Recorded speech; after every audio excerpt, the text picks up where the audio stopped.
para pemirsa YouTube yang bertemakan Yayasan Terapi Motivasi. Kita bisa bertemu kembali pada saat ini. Berkat Tuhan, berkat Allah, kita bisa ketemu lagi. Pemirsa semua,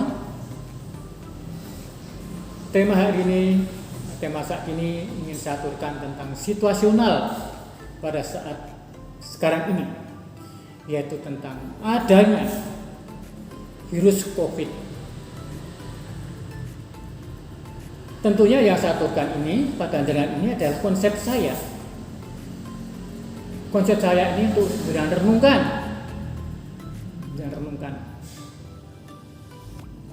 Minta maaf, jenengan renungkan. Karena COVID ini menurut pandangan saya adalah siklus perputaran alam. Perputaran alam itu terjadi ya perputaran alam. Ciptaan Tuhan itu adalah menjadi penting untuk kita renungkan. Mengapa dengan siklus?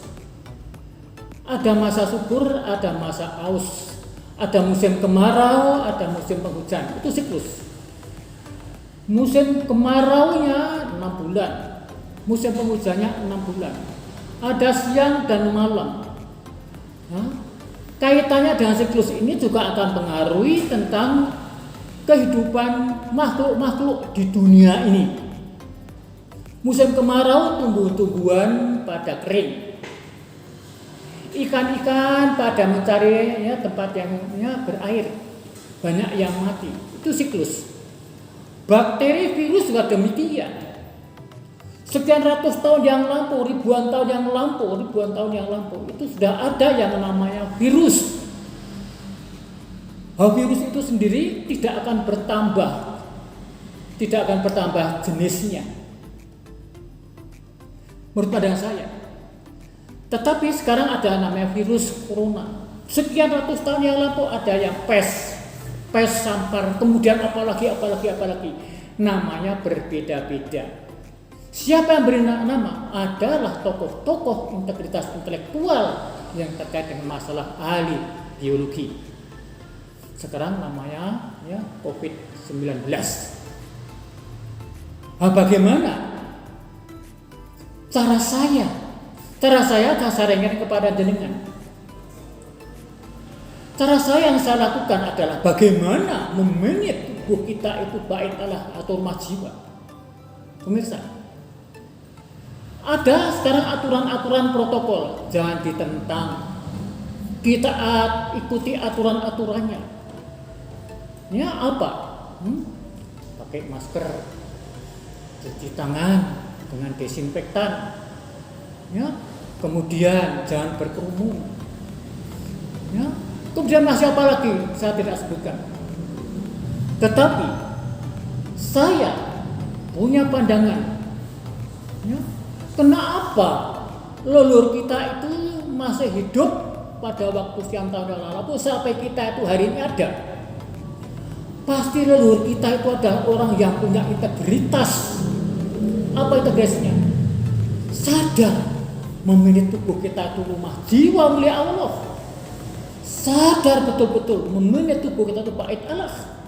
Sehingga mereka semua sehat. Begitu sehat maka menurunkan kita ini yang mengabaikan sekian ratus tahun, sekian puluh tahun yang lampau sudah pada meninggal.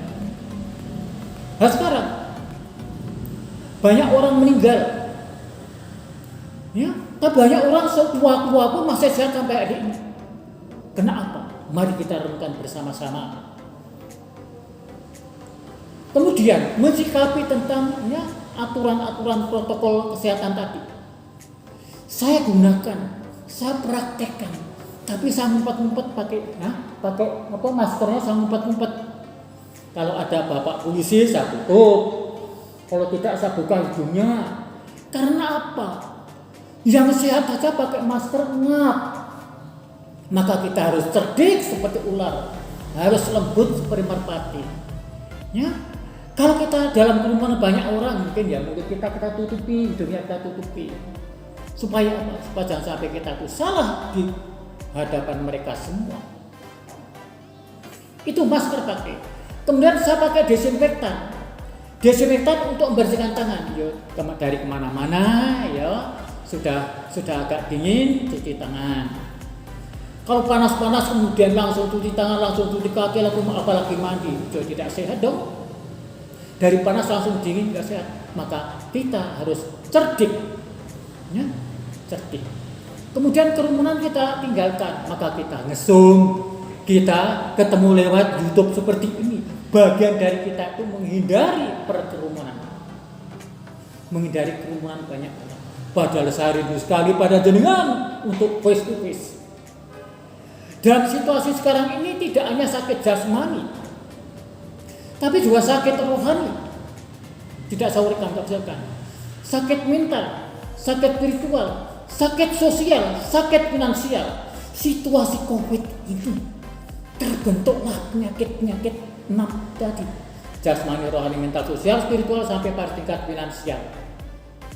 Tidak perlu saya uraikan, jenengan perso semua. Nah, kemudian ya, saya menghimbau, saya melakukan relasi-relasi saya himbau, ya, makan cukup, makanlah selalu hangat, minum selalu hangat, minum cukup, hangat. Kemudian ya, kebersihan pasti, tidurnya jangan lupa, tidurnya jangan sampai kurang tidur. Kalau terpaksa kurang tidur, jangan mandi pagi, sudah kau uraikan pada waktu-waktu yang lalu. Kemudian latihan olahraga semampunya. Kalau sudah sekolah latihan pernapasan. Kalau ya masih kuat ya silakan aja.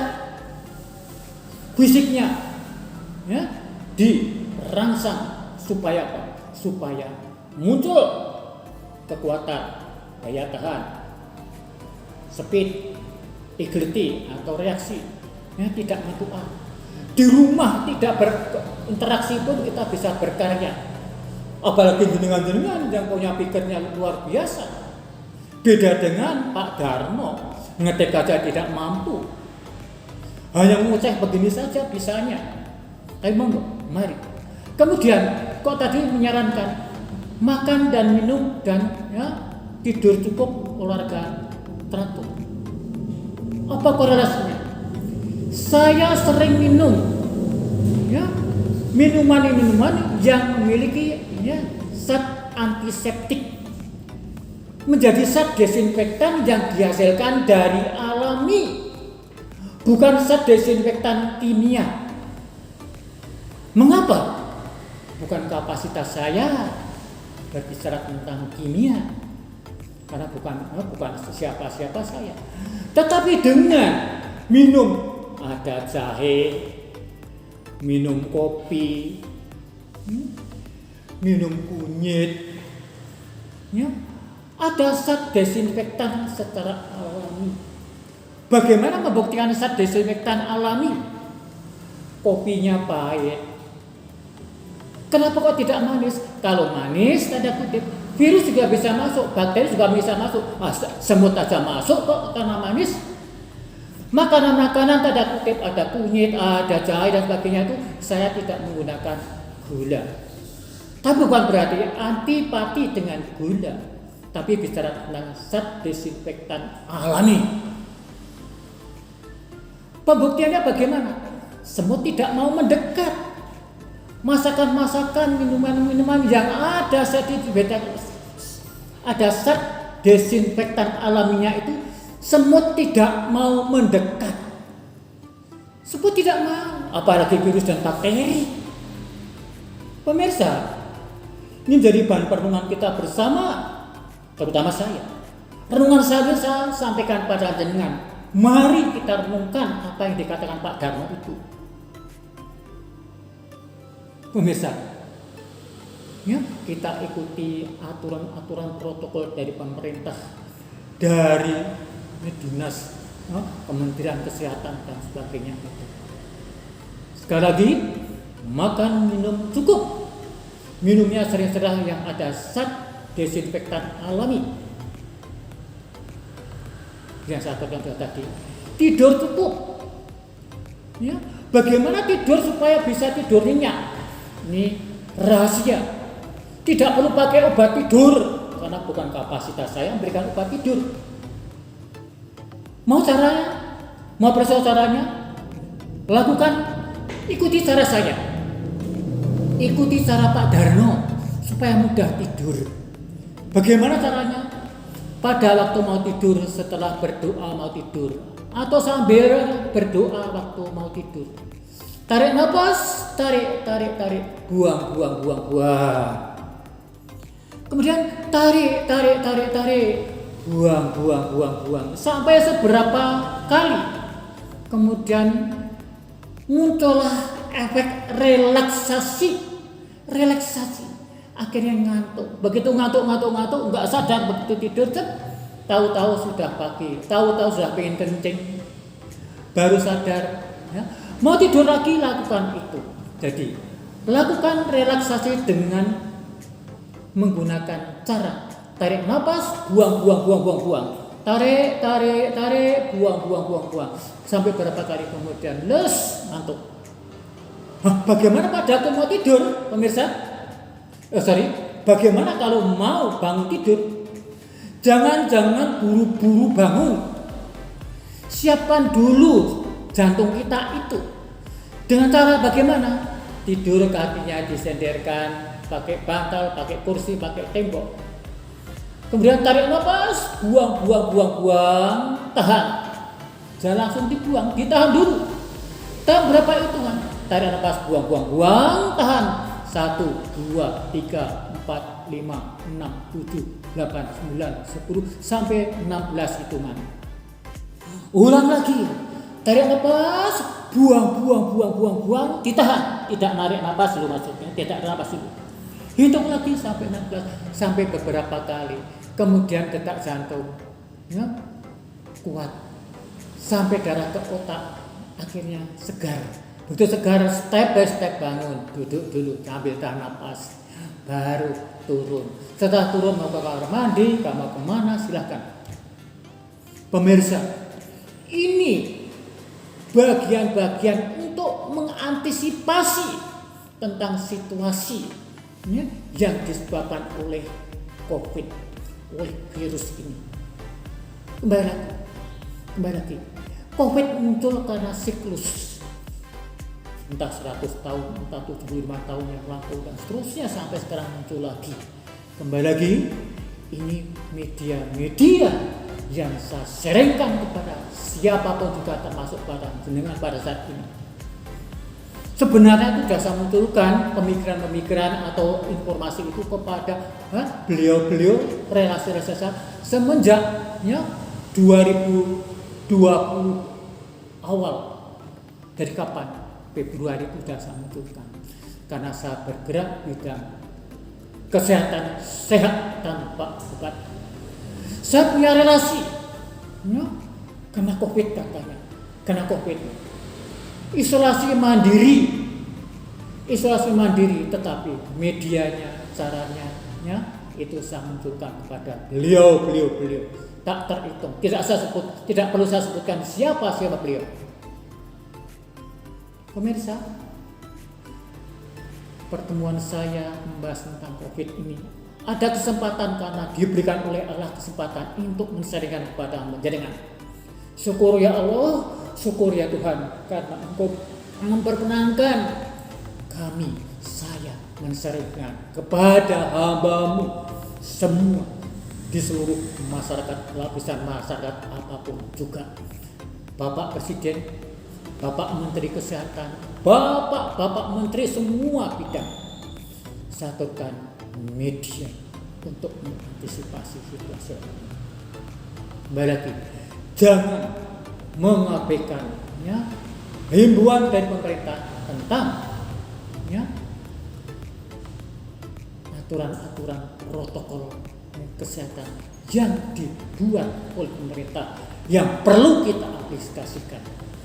Ini bagian-bagian dari kita memberikan kontribusi sehat kepada negara. Bapak polisi, tentara dan sebagainya, saya pelatih bela diri. Bela diri itu bukan tujuannya menang berkelahi, tapi bela diri itu menang terhadap sakit penyakit, menang dalam prinsip yang negatif. Akhirnya apa? Kita berpikir menjadi juara. Bahwa apa? Sekali lagi, pelatih bela diri. Bela diri bukan tujuannya untuk menang berkelahi, tapi menang terhadap sakit penyakit, menang terhadap prinsip yang negatif. Selalu berpikir positif, selalu berpikir membagi kepada siapa juga. Apa konotasinya? Setiap warga negara punya kewajiban memberikan kontribusi. Sehat termasuk setiap warga negara punya kewajiban untuk ikut bela negara. Ini bagian-bagian yang saya aturkan kepada negara. Ya, singkat, bela diri bukan untuk menang berkelahi, tapi menang dalam prinsip dan ikut memberikan kontribusi kepada negara, yaitu ikut bela negara. Akhirnya, mari kita merenungkan apa yang saya lakukan. Bapak Presiden, Bapak Tentara, Menhankam, pokoknya semuanya yang bergerak bidangnya mempertahankan negara. Mari dengan kesadaran tadi kita harus sehat, jasmani, rohani, mental, sosial, spiritual, sampai pada tingkat finansial. Sampai ketemu lagi. Amin.